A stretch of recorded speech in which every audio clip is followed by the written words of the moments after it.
jiran dia dapat, nikmat jiran dia dapat. Jadi kita buat ibadat. Sudah tentu akhlak dia. Kita kat Mekah hati kita bersih tu kan. Mak bapak kita pada tempat yang sewajarnya.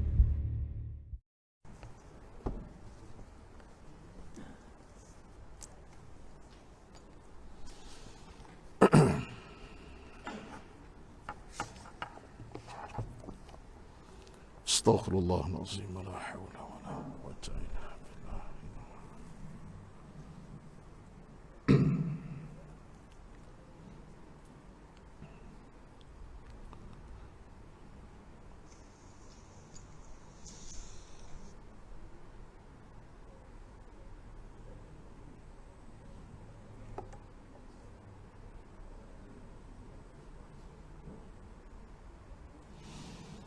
Astaghfirullahaladzim, la hawla wa la quwwata illa billahil aliyyil azim. Innaka sami'un qaribun mujibud da'wati ya qadiyal hajat ya qadiyal hajat.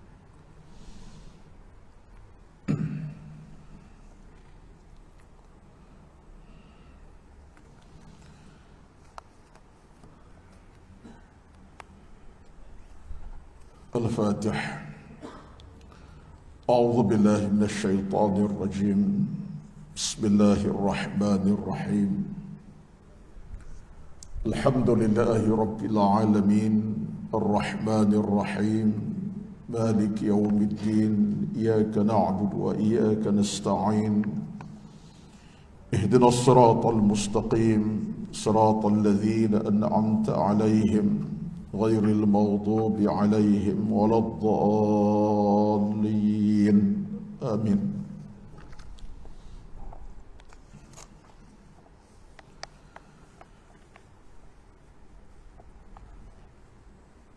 Assalamualaikum warahmatullahi wabarakatuh.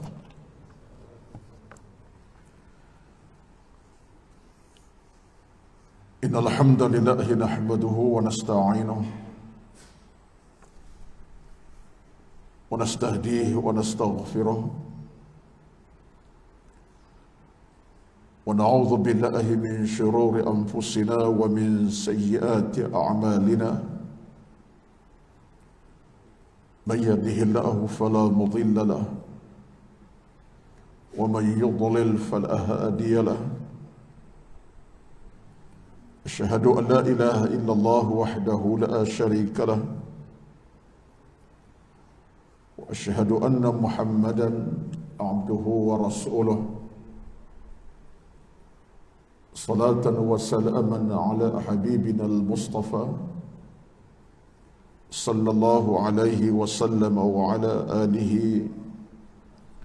من اهتدى بهديه واستنى بسنته إلى يوم الدين.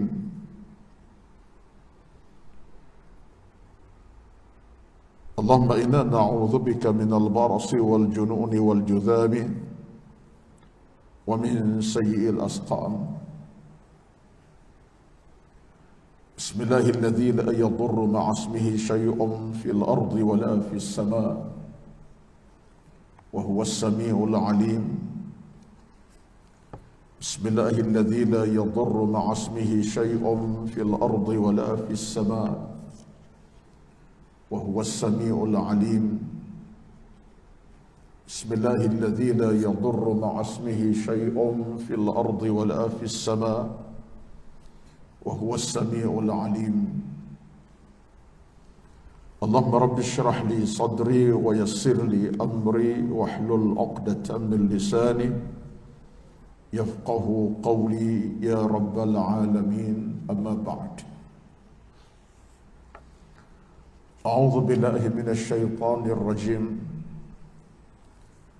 وأن هذا صراطي مستقيما فاتبعوه ولا تتبعوا السبل فتفرق بكم عن سبيله ذلكم وصاكم به لعلكم تتقون. Yang bermaksud, dan sesungguhnya inilah jalanku, jalan yang lurus, maka ikutilah jalan tersebut dan jangan kamu ikuti jalan-jalan yang lain, niscaya kamu akan berpecah belah, kamu akan binasa. Dan demikianlah Allah Subhanahu wa taala mengingatkan kepada kamu dengan wasiat-wasiat yang sesempurnanya demi untuk mengajak kamu kepada taqwa. Sadaqallahul azim. Surah Al-Imran ayat 153.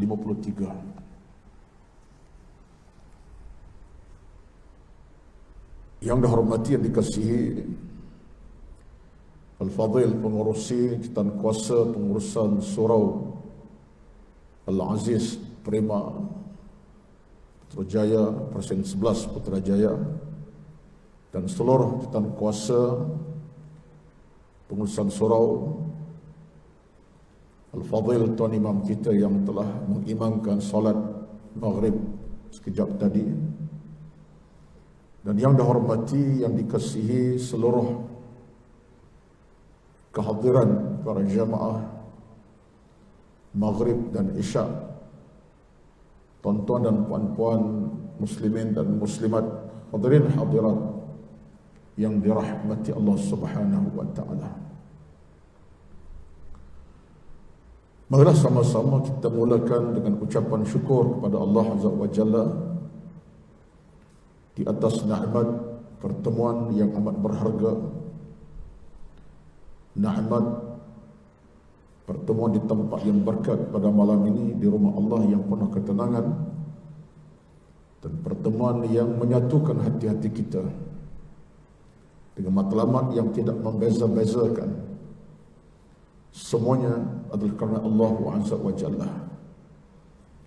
Kita rukuk dalam sembahyang yang sama, kita sujud di tempat sejadah yang satu, dan kita berzikir, kita bertasbih, bahkan kita berdoa mengaminkan bacaan doa Al-Fadhil atau imam kita, matlamat yang tidak membeza-bezakan kita.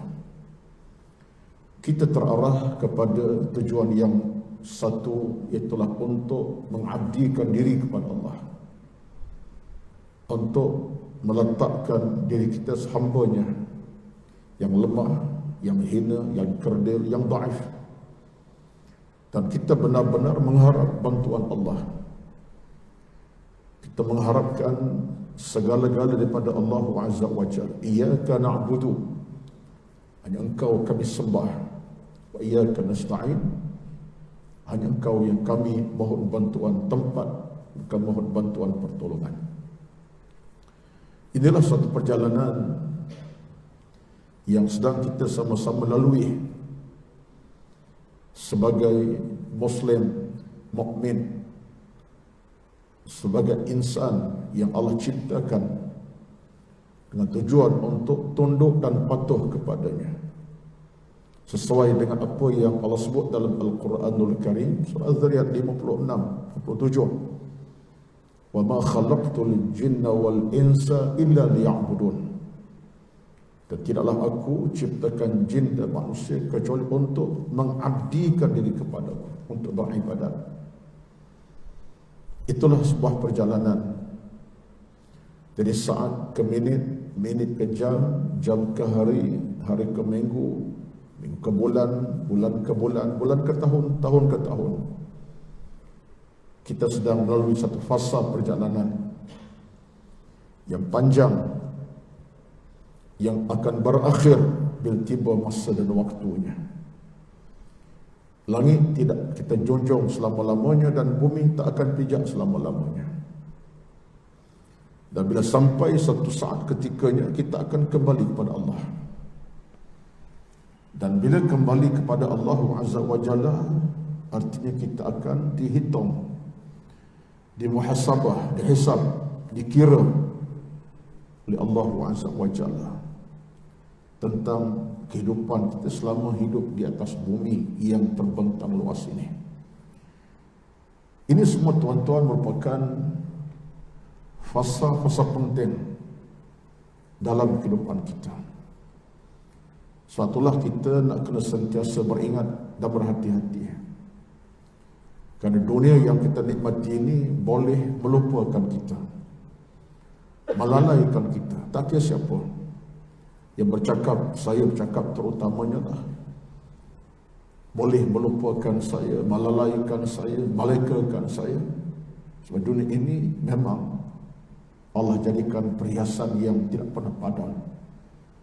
Apalagi sebagai manusia kita ada perasaan nafsu, kemahuan, keinginan yang bukan mudah untuk diurus.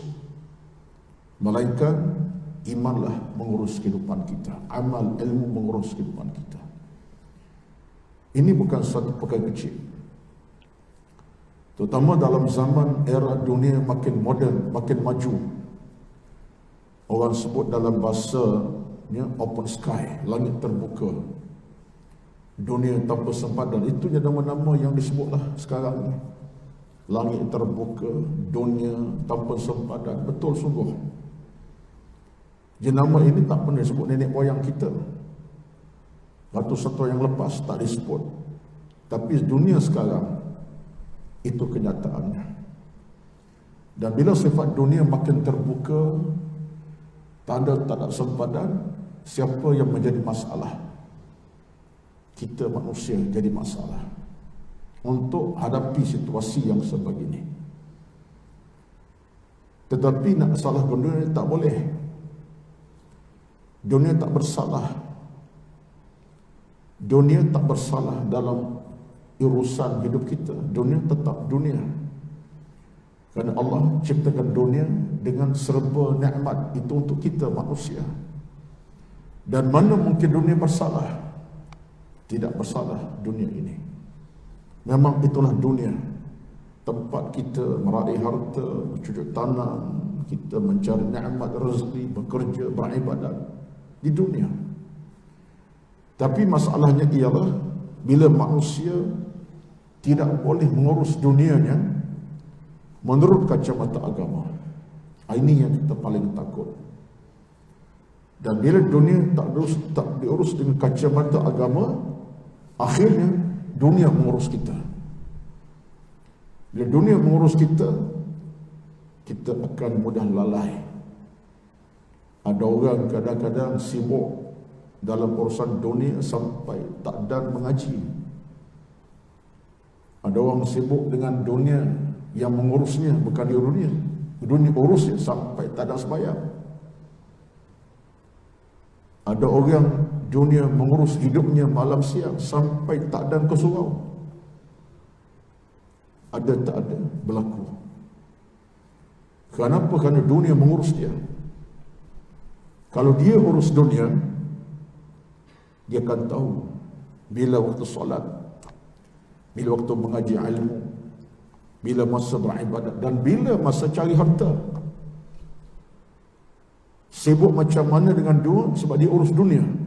Dia tahu bila masuk jam 5.49 pagi, ini adalah waktu solat subuh. Bila dia tahu itu jam solat subuh, dia akan bangkit. Walaupun dia tahu pukul 8 mesti dia pejabat. Dia tahu 7.30 jam jalannya.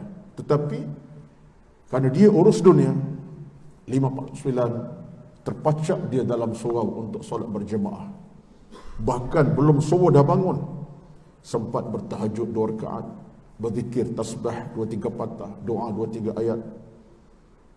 Sebab dia urus dunia. Dia bekerja, cari harta. Dia tahu jam 1 tengah hari, ini adalah jam zuhur. Dia boleh berhenti daripada urusan dunia sebab mengejar salat berjemaah. Walaupun di pejabat, di jalanan, tengah berjalan dia singgah, tengah kenderaan dia berhenti. Padahal ada meeting pukul 3 kejap lagi, ada klien nak temu pukul 2 petang. Tapi dia urus dunia. Dia tahu jam 1 aku kena sambut panggilan ilahi.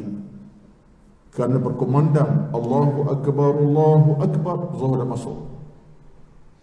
Dia pun cari mana surau nak singgah, mana masjid nak singgah. Walaupun 10 minit, tak panjang pun, 10 minit je. Maka dia tahu saat mana dia nak urus kehidupannya. Dia tahu masa belajar ilmu dalam sibuk urusan dunia, cari harta. Dia tahu bahawa isyak kena duduk dalam ceramah. Walaupun setengah jam, dengar ilmu disampaikan. Malam ni kuliah tafsir, malam besok kuliah hadis, malam lusa kuliah tasawuf. Contohnya, dia tahu untuk duduk dengan ilmu walaupun penat, letih. Ini sebagai contoh. Kalau kita renung tentang hal ini, tidak itu satu tanda betapa sempurna kehidupan kita.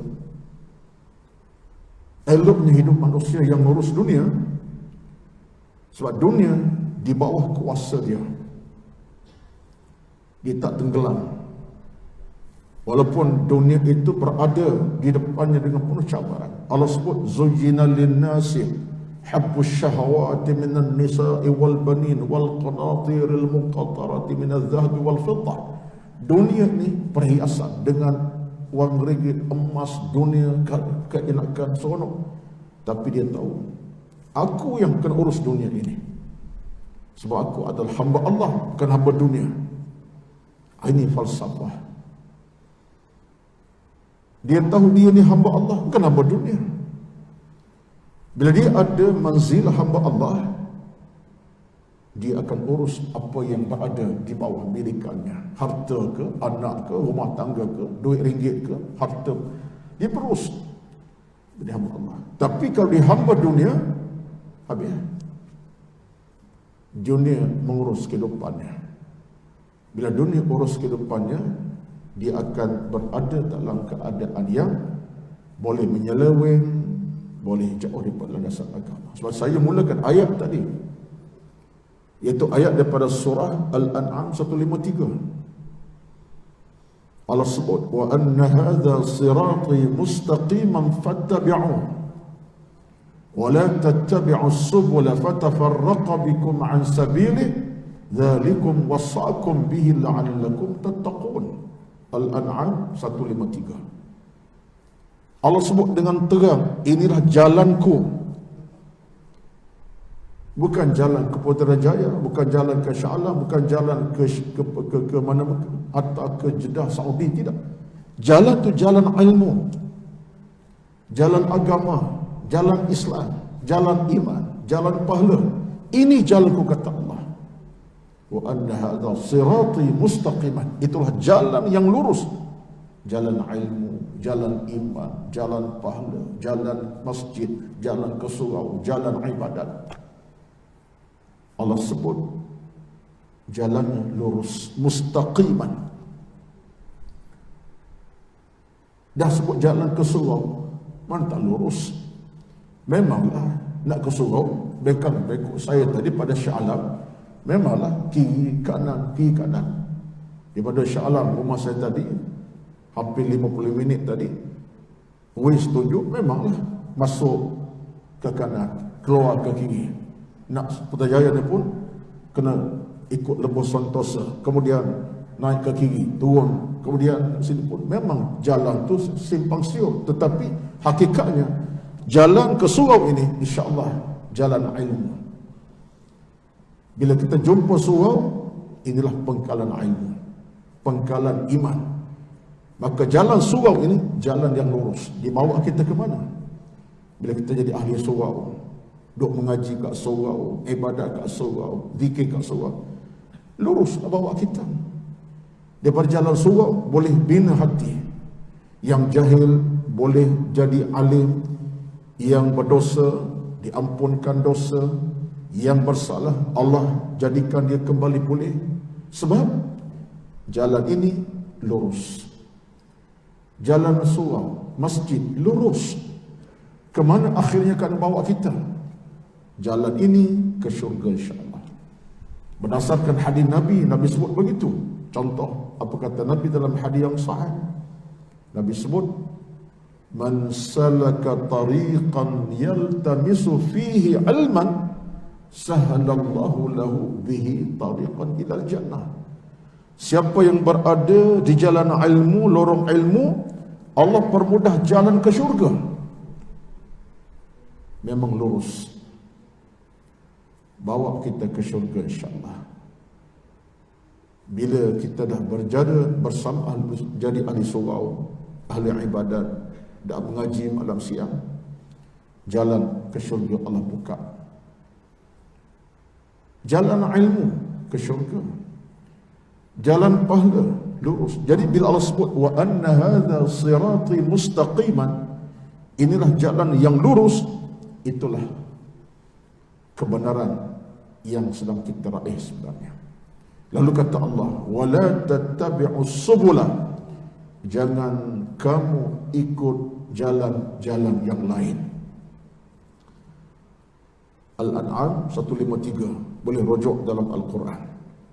Wala tattabi'us subula, jangan kamu ikut jalan-jalan yang lain. Kalau jalan ilmu bawa ke jalan yang betul, ke syurga, jalan yang lain jalan apa? Jalan nafsu.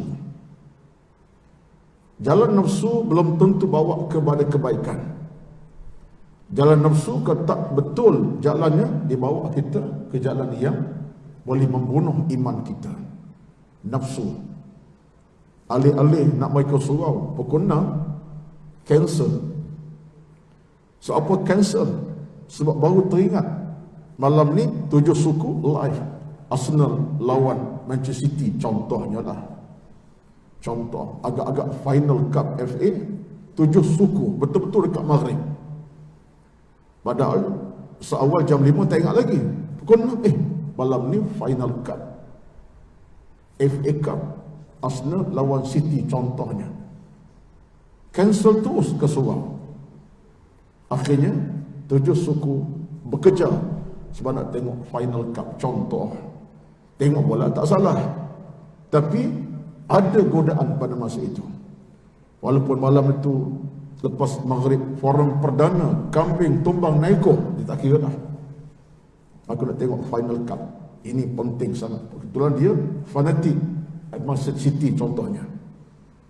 Contohlah. Kenapa berlaku? Nafsu. Nafsu kata, tak payah ke surau, forum minggu depan ada lagi. Final ni malam ni je. Tak tengok ugi. Tengok ulangan tak seronok. Tengok ulangan tak seronok. Tengok live. Yang forum kat surau malam ni buat terdepan ada lagi, minggu depan ada ceramah lagi. Tengok nafsu dah mainkan kita. Maka nafsu, kata Allah, tak kena cara, dibawa kita ke lorong yang salah, jalan yang salah. Itu contoh. Itu belum bercakap tentang godaan syaitan lagi. Lagilah syaitan merosakkan kehidupan beragama kita, diracuni dengan benda-benda maksiat, bukan setakat maksiat biasa, luar biasa. Apalagi kalau syaitan meracuni kita dengan dosa-dosa besar, maksiat yang namanya al-kabirah, dosa besar. Oh, itu lagi parah. Lalu kata Allah Azza wa Jalla, dzalikum wassakum bihi, demikian Allah sendiri yang mengajak kamu, wasiat pada kamu, sebab Allah ni sayang kepada kita. Dzalikum wassakum bihi la'allakum tattaqun, demikian Allah sendiri yang ajak kamu supaya kamu menjadi orang yang bertakwa kepadanya. Allah sendiri yang bimbing kita, yang ajak kita, yang sedarkan kita, yang beritahu pedoman-pedoman agama. Allah sendiri. Dzalikum wassakum bihi la'allakum tattaqun, demikian Allah wasiat pada kamu peringatan-peringatan, mudah-mudahan kamu menjadi golongan yang bertakwa kepada Allah Azza wa Jalla. Subhanallah, tuan-tuan sekalian. Saya tak tahulah, muqaddimah saya ni panjang dah ni. Tak ceramah lagi tu baru muqaddimah ni, baru intro. Dekat isyak dah, 7 minit lagi isyak berkumandang. Tapi saya bercakap malam ini dalam suasana tajuk saya tak prepare. Maksudnya tak ada tajuk khas. Saya nak bicara malam ini, bicara hati ke hati, dalam bentuk peringatan keimanan yang saya kira saya nak pandu diri saya Saya teringat kata-kata guru kami masa belajar lama dulu. Teringat kata-kata guru kami masa belajar lama dulu. Sekitar tahun 86. Mana sudah hampir 36 tahun, 35 tahun lepas. Saya teringat. Sebab kata guru kami ialah sudah pun meninggal alam dunia buat selama-lama dan telah meninggalkan keluarga, meninggal anak murid yang ramai. Antaranya kata mereka kepada kita lah, kata mereka kepada kami tu saya kawan-kawan lah, bukan seorang. Dikata bahawa cetusan hati bila mula hidup, dia menghidupkan kehidupan yang sebenarnya. Makna hati bila hidup, dia menghidupkan kehidupan sebenarnya. Sebab itulah kita dalam beragama ni, kata guru kami, yang kita nak kena bangun, bina, ambil cakna, tak kena sentiasa pupuk betul-betul di mana? Hati kita. Sebab hati kita ni tuan-tuan boleh berada dalam 3 keadaan, 3 situasi. Sama ada al-qalbul mayyit, hati yang mati, ataupun al-qalbul marid, hati yang sakit, ataupun al-qalbul hayy, hati yang hidup. Bahkan itulah yang juga disebutkan oleh Ibn Rajab Al-Hambali, seorang tokoh besar dalam bidang tasawuf daripada mazhab Hambali. Dia kata innal quluba ala 3 aqsamin. Hati kita ni berada 3 situasi. Ketikanya namanya al-qalbul marid, hati yang sakit. Yang kedua, ada ketikanya hati kita boleh jadi al-qalbul mayyit, mati terus. Yang ketiga boleh jadi al-qalbul hayy, hati yang hidup, bernafas, bernyawa. Kata guru kami, saya ingat balik ni, cetusan hati itu boleh membina sebuah kehidupan, boleh menggerakkan sebuah kehidupan. Betul, hati ni tuan-tuan adalah raja kepada seluruh kehidupan kita. Di mana kita berada, yang pasti kalau 3 hati tadi, kita nak duduk di hati yang ketiga, al-qalbul hayyu, hati yang hidup. Tidak hati yang mati dan tidak dalam hati yang sakit. Al-qalbul marid biasanya hati orang munafik. Dia disembah kepada hati orang munafik, hati yang sakit. Kadang-kadang okey, kadang-kadang KO. Nampak zahirnya bagus, tapi batinnya penuh dengan situasi yang menyusahkan orang. Dia susah sekali. Munafik, bertalam 16 muka, bukan 2 muka. Yang kedua, al-qalbul mayyit. Ini hati orang kafir lah, yang langsung tak masuk dengan ilmu, iman, taqwa, dosa, pahala, dan kesyirikan, tak ada dah. Ini hati yang tertutup, maghluf ataupun ghalfun, hati yang dah tutup. Hati yang kedua, hati yang mati. Yang ketiga, hati yang kita nak sangat-sangat, yang hidup. Di tengah-tengah situasi ini kita nak hidupkan. Sebab itulah bila hati itu hidup tuan-tuan, dia lebih terarah. Ini pandangan Ibn Rajab Al-Hambali. Dan kata guru kami, bila hati itu hidup, kita akan rasa nikmat hidup ini terasa. Hati itu hidup. Contoh yang simple. Saya tak cerdik dalam bagi contoh yang pelik-pelik, saya tak pandai. Contoh yang kampung, yang simple, yang mudah nak faham. Hati yang hidup ni tuan-tuan, kalau bab ibadat ini, dia ada nilai kesegeraan, al-mubadaratu wal musara'atu. Dia ada nilai segera, berlumba-lumba. Itu nama hati yang hidup. Hati yang hidup. Ada ke tidak ada? Kita cuba semak. Ada tak rekod dalam minda kita Saya harap ada, insya-Allah, hati tuan-tuan, hati hidup insya-Allah. Bukan tekak bernafas, bernyawa, duduk bangun, hati hidup. Ada ke tidak ada nilai itu? Cuba tengok. Contoh yang mudah, simple contoh ini, contoh yang saya tak erti nak cakap lebih. Dalam minda kita terikat, tertanam suatu ingatan tentang jam solat. Bermula subuh 5:49. Bermula zuhur 1 minit tengah hari. Bermula asar 4:20 petang 21. Bermula maghrib 6:29 malam. Bermula isyak 8:12. Contoh dalam situasi semasa. Saya bercakap dalam masa sekarang, dalam seminggu ini. Baik di wilayah ke, baik di Syak lebih kurang. Adakah tak ada yang itu?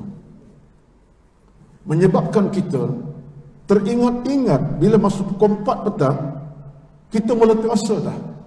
Kejap lagi, 2 minit lagi, asar akan masuk. Kita berehat ke, tengah bekerja ke, jiwa kita melekat. Ada ruang peluang, oleh kerana ruang tu ada, nak ke surau berjemaah. Walaupun dalam musim PKP pun, surau dah dibuka, dia bekerja. Dulu masa surau tutup, camp merepek, jangan cakap lah.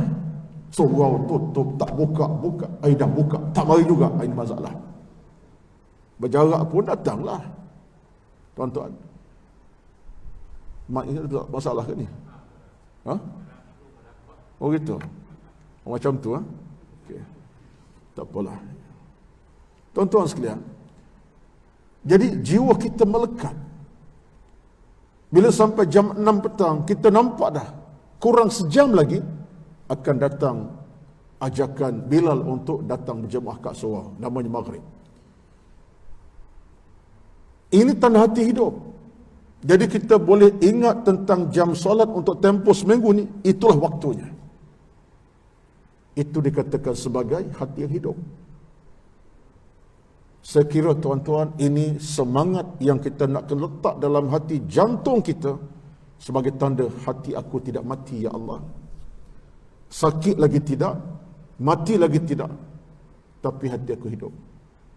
Tuan-tuan nampak simple apa ni contoh saya tadi, tapi saya tak fikir itu sebagai contoh yang remeh dalam agama. Saya tak fikir contoh yang remeh. Sedangkan Allah sebut bila bab sembahyang solat ini, Allah sebut dengan terang nyata kepada kita. Apa kata Allah tentang bab sembahyang? Allah sebut bagaimana salat kita kena segerakan. Bahkan dalam Al-Quran Allah sebut orang yang berjaya ni siapa tuan-tuan? Innama ya'muru masajidallah man amana billahi wal yawmal akhir wa aqama as-salata wa ata az-zakah wa lam yakhsha illa Allah fa'asa ulaika ay yakunu minal muhtadin.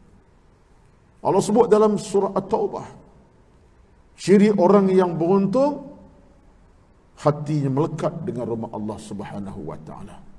Dah Allah kata macam tu, kalau kita terikat dengan jam-jam solat tiap hari, teringat jam solat bila masuk waktu, bahkan menanti masa, ini tanda hati kita hidup. Dia proses tu macam itulah. Jiwa kita melekat. Nak menyumbang, bersedekah, walaupun tak banyak pun nak beri. Nampak tabung tu seolah-olah kita nak terekam. Tabung orang, tabung kebajikan ke tabung surau masjid, tabung orang dalam keadaan macam mana. Jiwa kita melekat. Nampak tu. Nak sumbang walaupun RM1 kerana Allah Azza wa Jalla. Sebab jiwa kita hidup dan hati kita tidak mati. Ini satu benda yang Nabi SAW peringatkan sentiasa kepada kita, tuan-tuan.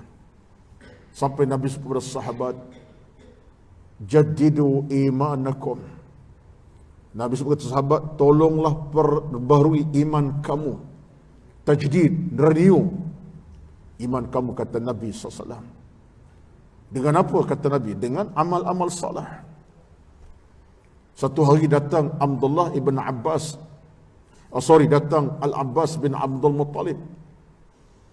Al-Abbas ni siapa tuan-tuan? Pak saudara Nabi. Pak saudara Nabi, ayahanda saudara Nabi. datang temu Nabi, ya Rasulullah, dia panggil Rasulullah, tak panggil Muhammad, walaupun Nabi anak saudara dia. Ini penghormatan. Ini riwayat hadis pada Imam At-Tirmizi menyebut, ya Rasulullah, kata Al-Abbas bin Talib, ya Rasulullah, dia kata, alimni syai'an, ajarkan aku satu perkara. Lalu kata Nabi, apa yang kau nak wahai ammi, pak saudaraku? Kata Al-Abbas, ya Rasulullah, ajarkan satu perkara yang aku nak amalkannya. Lalu kata Nabi, sallallahu al-afiyata, wahai pak saudaraku, minta pada Allah keafiatan. Sallallahu al-afiyata dengan mana? Minta pada Allah keafiatan, keselamatan, keamanan, minta sepanjang masa. Al-Abbas faham, di sebalik arahan anak saudara yang terhebat ini, yang mulia ini, dengan arahan supaya kepada Allah minta keselamatan, keamanan. Al-Abbas faham. Dari riwayat menyatakan Al-Abbas bermula saat itulah apa dia minta. Dia minta hatinya bercahaya, hidupnya tenang, Allah beri keredaan, keselamatan, dijagainya daripada segala yang tidak elok, tidak baik. Itulah kata-katanya, diriwayatkan. Sehinggalah Al-Abbas kemudian meninggal dalam keadaan penuh dengan kehormatan, penuh kemuliaan. Dia meninggal pula selepas Nabi dah tak ada, umurnya panjang. Nabi tadi masih ada lagi, sehingga dia meninggal kalau ikut riwayat di zaman Umar bin Al-Khattab radhiyallahu anhu. Panjang umurnya, Allah beri afiat sungguh. Nabi wafat dah, kalau ikut kepada sejarah, Umar dengan Nabi itu hampir 10 tahun lebih kurang baru dia wafat. Sehinggalah satu hari pernah Umar boleh tengok Al-Abbas masih ada, dia menangis. Sebab apa? Sebab dia merasakan kemuliaan Al-Abbas itu ada daripada akhlaknya, amalnya mulia. Sehinggalah pernah satu ketika riwayat sebutlah ni, boleh tuan-tuan semak riwayat, sehingga berlaku peristiwa tahun kemarau. Tahun kemarau, hujan tak turun di Madinah, binatang ternakan mati kelaparan, bumi tak subur, buah tak masak, air hujan tak ada. Sehinggalah Umar ajak supaya orang ramai buat sembahyang istisqa, solat hajat, solat istisqa, minta hujan. Zaman Umar ni, Umar buat satu solat di ruang terbuka luar Masjid Nabawi, dan bila sampai selesai solat selesai, Umar berpaling kepada Al-Abbas yang ada. Abbas ada lagi masa tu. Dia kata, engkaulah orang paling mulia di antara kalangan kami. Yang paling mulia kalangan kami, yang paling tua, bahkan engkau orang paling Nabi sayang, pak saudara Nabi. Al-Abbas, doalah buat kami, tolonglah doa buat kami. Umar serah tugas berdoa kepada Al-Abbas, menghormati. Dan dia pun bila khalifah minta, dia tunailah permintaan. Akhir dia berdoa kepada Allah, dengan takdir Allah hujan mula turun basahkan bumi. Umar menangis satu hari. Dia kata, aku menikmati kemuliaan Al-Abbas, pak saudara Nabi, kerana berkat hidupnya, berkat amalnya, imannya, atas doa-doa Nabi panjat kepada Allah baginya, dia sendiri kepada Allah dia berserah. Dia tuan-tuan sekalian, saya nak kaitkan dengan hati yang hidup tadi. Patutlah kita ni, alhamdulillah tuan-tuan, kalau kita hidup dalam sana, jaga hati supaya hidup tidak mati insya-Allah. Cuma proses bina hati hidup ini bukan sekadar cari pahala, bukan sekadar cari pahala, jaga daripada dosa pun satu hal. Nak hidupkan hati, kita kena jaga daripada dosa. Betul, tidak boleh, saya sebut untuk saya ni tuan-tuan, tak bolehlah dalam hati kita bersemi keadaan yang tidak elok. Contohnya, hati penuh dengan dendam, dengan dengki, dengan kesumat, dengan suka mencela, suka kata ke orang, suka bencikan orang, mengumpat, mengeji. Tak boleh. Kalau hati masuk benda-benda tadi, memang hati tak hidup. Itu hati sakit namanya. Itu hati sakit, al-marid. Betul, kita tak nak hati kita dimasuki benda tadi. Jadi ini cabaran juga dalam masyarakat kita. Cabaran tu.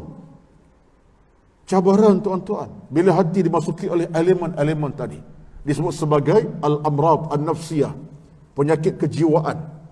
ataupun disebut al-akhlaq al-madhmumah, akhlak yang buruk, dengki, dendam, kesumat, tak suka kat orang, tengok orang benci, tengok orang nak maki, contohnya. Ini pun jenayah. Hati kita payah nak hidup macam tu. Hati kita payah nak hidup, akhirnya hati jadi sakit. Kita bimbang mati terus. Mati ni orang kafir, tapi tak mustahil. Tak mustahil kita jadi mati. Sebab itulah tuan-tuan, kita nak kena ada satu rintihan kepada Allah Azza wa Jalla. Antaranya ialah kita mohon kepada Allah Azza wa Jalla supaya Allah pelihara hati kita. Allahumma ya muqallibal qulub, thabbit qalbi ala ta'atika. Ya Allah, Tuhan yang boleh membolakkan hati-hati, teguhkan hatiku di atas ketaatan hanya kepadamu. Kita minta Allah teguhkan hati kita, tak berganjak kerana Allah, kerana pahala, kerana keradaan, tak ada yang lain. Kita minta Allah teguhkan hati kita. Satu doa. Doa yang lain diajar Nabi kepada para sahabat, kepada kita, ialah apa dia? Allahumma tahhir qalbi minan nifaqi wal kufri wal asyani. Ini riwayat Imam Tirmizi. Allahumma, ya Allah, tahhir qalbi, bersihkan hatiku, minan nifaq, 3 penyakit yang berbahaya. 3 penyakit yang berbahaya yang boleh menggoncang iman dan ilmu kita, kebaikan kita. Apa dia? Yang pertama, minan nifaq, bersih daripada sifat munafik. Yang kedua, minal kufri, sifat kufur. Ketiga, al-asyan, durhaka. Allahumma tahhir qalbi minan nifaqi wal kufri wal asyani. Ini doa Nabi ni daripada hadis Imam Tirmizi. Ya Allah, tolong bersihkan hati daripada 3 penyakit ni, daripada bersifat munafik, derhaka dan kufur kepadamu ya Allah. Sebab penyakit inilah yang merosakkan hati. Secerdik mana pun kita dalam hidup, tuan-tuan, bila ada penyakit tadi, dia akan musnahkan. Dan elemen-elemennya merosakkan kita. Hari ini yang kita takut itulah dia. Orang nampak cerdik, nampak bijak, tapi hati dalam keadaan yang tak berapa nak hidup, bahkan mati. Dendam, kesomat, nifaq, munafik, derhaka, ada. Allahu Akbar. Ini benda-benda yang menakutkan kita. Bukan orang lain, kita tengok kita lah. Tengok orang senang, kita tak senang. Tengok orang susah, kita senang. Itu memang tanda masalah. Orang senang, kita pula tak ada malam. Kawan tu balik petang dengan kereta baru, parkir depan rumah, dia pun tengok dengan kacamata nak marah. Jumpa kawan tu, kereta baru ke mana? Tambah hutang ke? Tengok soalan maut. Tambah hutang ke? Tandanya apa tu? Hati tak berapa nak bersih. Apa salah kalau hati bersih? Kereta baru, Masya Allah, rezeki ni. Tahniah, tengok. Tanda hati bersih. Tahniah, beri jawapan yang cukup baik. Rezeki, Alhamdulillah, syukur. Kau memang Allah rezeki sungguh. Mulia rezeki Allah pada kaumat. Tahniah. Apa tanda? Hati hidup. Tapi kalau soalan macam tadi, hutang kereta lama bayar ke? Tu yang tu motor macam mana? Ambil berkira halau orang pun ada. Tak hutang ke? Penumpuk sulung depan muka jawabnya. Menyebabkan situasi tidak aman. Contoh, tak berlaku di sini, berlaku di Shah Alam. Saya okey. Tuan-tuan sekalian. Apa jemaah abang? Sebab itulah kita, tuan-tuan sekalian, bila datang elemen-elemen dalam hati macam tadi, dia akan membunuh keimanan kita, akhlak kita. Marilah sama-sama kita semak balik, kita cek balik, tuan-tuan, kan apa yang saya cakap pada malam ini, dalam kerangka saya untuk mengajak diri saya, tuan-tuan, supaya kita hidup bagaimana Allah sebut dalam Quran tadi. Surah apa tadi? Al-An'am 153. Wa anna hadza sirati mustaqiman fattabi'u. Inilah jalanku, jalan yang lurus, yang betul, yang benar. Bawa kamu kepada taqwa kepada Allah Azza wa Jalla. Sesungguhnya kita punya hidup ini, tuan-tuan, perjuangan dalam kita nak bersihkan hati ke, nak tambah ilmu ke, satu perjuangan yang tidak mudah kita lakukan, tapi perjuangan yang penuh kepayahan sebenarnya. Jangan kata saya dah okey, saya dah selesai. Jangan. Kita kena kata bahawa aku dalam keadaan lemah lagi, kekurangan, banyak dosa, banyak kesilapan. Dengan itu kita akan cuba cari jalan. Umpamanya kita dalam suasana ada kenderaan. Bila ada kenderaan, tuan-tuan, apa kita buat? Tak kiralah kenderaan besar, kecil, mewah, tak kira. Biasa macam itulah kita nak pasti kenderaan kita tip-top.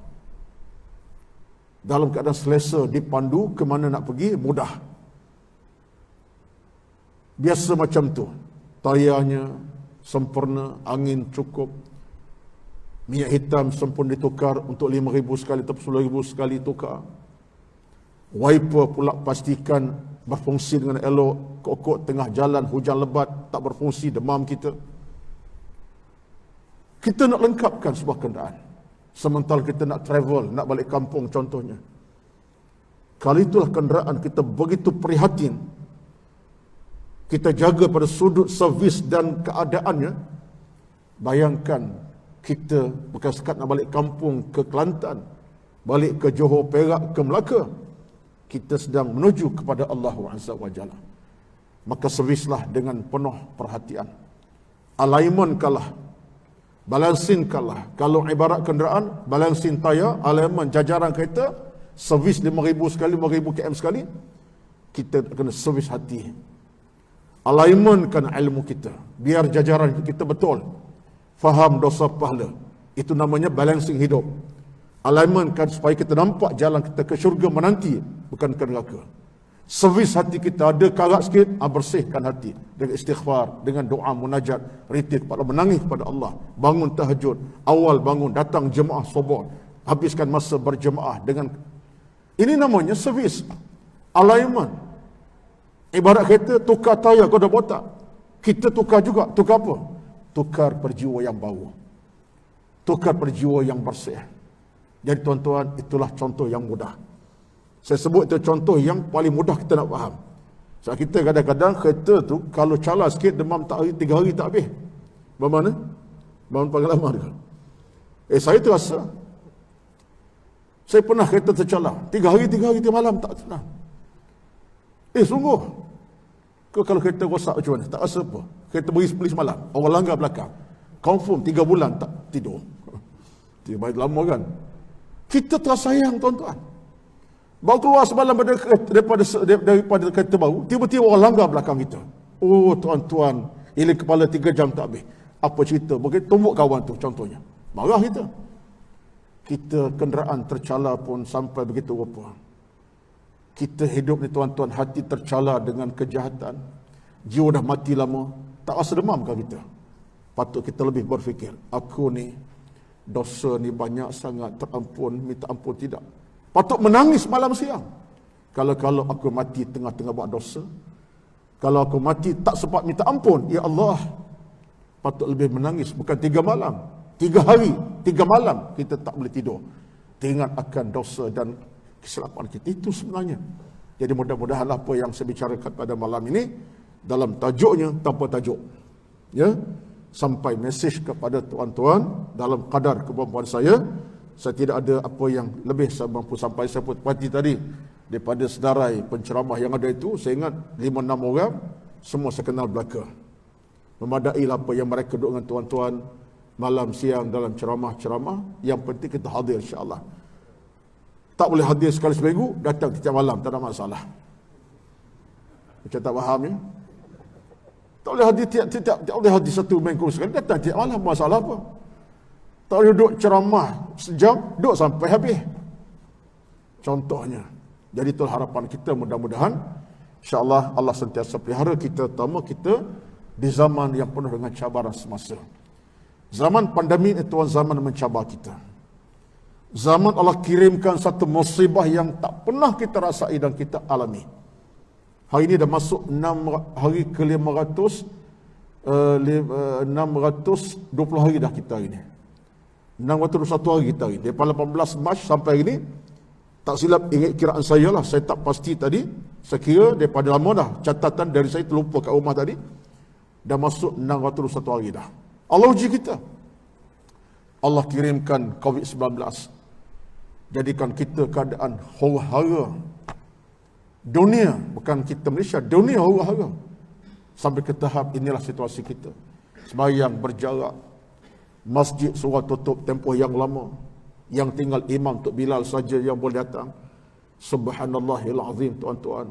Kematian puluhan ribu, 28 ribu dah meninggal dunia, hampir 30 dah, 28 ribu lebih sekarang kerana COVID. Yang muda, yang tua, yang tak penyakit meninggal, yang sakit petah lagi. Ini semua mengajar kita untuk kita tengok di mana berada kita. Kerana ujian Allah kirim untuk mengajar kita. Allah Maha berkuasa sebenarnya. Allah boleh tarik penyakit malam ni juga. Allah boleh kirim penyakit bila-bila masa. Sebab ini kuasa Allah belaka. Cuma kita sebagai hamba, ingatlah tentang kita pada Allah. Dosa kita tara mana, taubat kita tara mana, amal tara mana, kita letak kesalahan kita yang buat salah. Allah uji kita.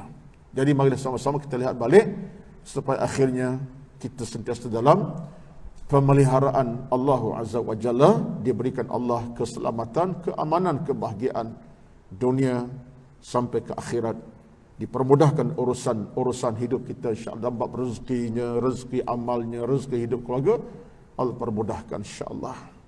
Dunia kita berjaya, akhirat kita diradai. Amin amin ya rabbal alamin. Teruskanlah ya surah tuan-tuan ni. Nama pun cantik, surah Al-Aziz.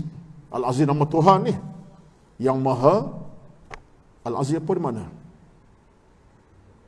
Al-Aziz apa mana Al-Aziz? Tak tahu, tukar nama lah, surah prima sudahlah. Al-Aziz yang perkasa. Ya. Jadi nama ni perkasa. Kena perkasa kalah. Biar penuh sampai ke hujung jemaahnya. Pertama selepas pandemik boleh rapat sah sampai. Kalau sah main 2 orang, 3, 10 orang, tukar nama. Surah prima, per-11 contohnya. Mudah-mudahan Al-Aziz, ya. Boleh masaf. Kita nak sambung lagi insya-Allah. Al-Aziz perkasa, hebat gah. Nama Allah Al-Aziz dia hebat, tuan-tuan. Itulah sekadar pertemuan kita pada malam ini. Mohon maaf kalau ada kekurangan dari sudut ilmu dan seumpama itulah kelemahan saya. Doakan saya juga mudah-mudahan saya pun sihat walafiat, dapat teruskan ibadat saya, ilmu yang sampai pada masyarakat dan dipermudahkan urusan saya dan kita semua insya-Allah. Amin ya rabbal alamin. A'udzubillahi minasyaitonir rajim. Bismillahirrahmanirrahim. Alhamdulillahi rabbil alamin. Wassalatu wassalamu ala sayyidina Muhammadin asyrafil anbiya'i wal mursalin wa ala alihi wa sahbihi ajma'in. Allahumma inna nas'aluka ridha'aka wal jannah wa na'udzubika min sakhatika wan nar. Bismillahilladzi la yadurru ma'a ismihi syai'un fil ardi wa la fis sama' wa huwas sami'ul 'alim. Allahumma inna na'udzubika minal barasi wal jununi wal judhami wa min sayyi'il asqam. اللهم طهر قلوبنا من النفاق والكفر والعصيان. اللهم يا مقلب القلوب ثبت قلوبنا على طاعتك وعلى دينك يا أرحم الراحمين. ربنا آتنا في الدنيا حسنة وفي الآخرة حسنة وقنا عذاب النار. وصلى الله على سيدنا محمد وعلى آله وصحبه أجمعين. سبحان ربك رب العزة عما يصفون وسلام على المرسلين والحمد لله رب العالمين. تقبل الله منكم والسلام عليكم ورحمة الله وبركاته.